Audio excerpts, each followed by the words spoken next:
All right, now we're gonna go over the row. So I would say that there's just a single variation of this, but there's several we're gonna cover. So with this, any type of horizontal movement, the body weight variation of this is obviously body weight row, but sometimes you don't always have something to hold on to, or you're gonna try and load the body a little bit more. And so within this, there's a few different variations we'll start on. And the first thing you wanna start on is a supported single arm row.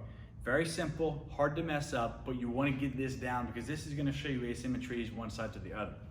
So within that, take any dumbbell, and this is gonna be a little bit heavier.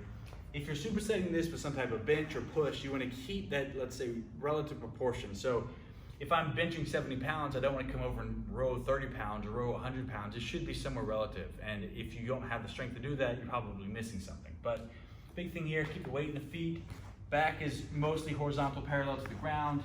Arms stay straight, you pull back to the hip. A lot of people go up to the shoulder comes to the ear. With this, I'm pulling back to the hip and I'm really driving that. So I'm not opening the torso up. I'm not using a ton of momentum. Though those are things you can do. You want to focus on the quality first. So shoulders back, drive, and then back down. So it's an arcing motion. Once you get that down, or if you don't have access to weights, or let's say a bench or some stereotypical setup, an unsupported variation is good as well. So here, same exact thing applies. You're just having to use your core and your hips to stabilize more. But notice, I'm not up here, I'm not standing upright, I'm not shrugging it up, I'm pulling it back. We're trying to isolate the lats in this mid and upper back. That's the goal. Then, next step up, and I say the next step up because this requires a little bit more attention to detail, is the bilateral row.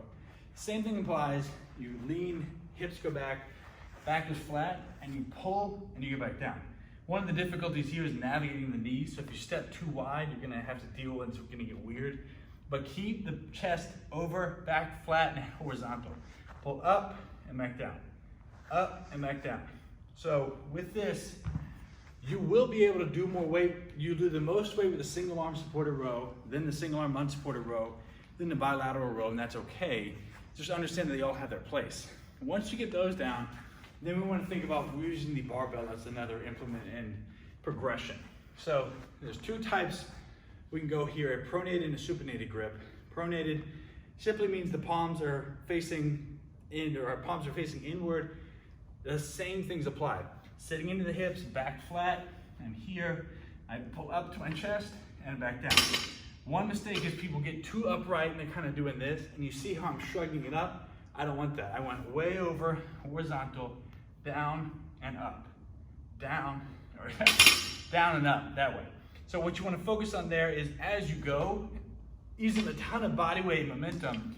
While again, you can do that. That's not the goal here. The goal is quality and consistency first. When you can get there, supinated is another way.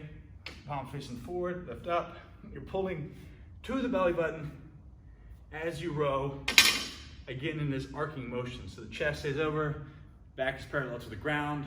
Keep the quality there because it is so easy to lose that, especially when you don't have, let's say, guardrails that are forcing you in a specific motion. You do that well, you'll have a strong and healthy and well-developed back.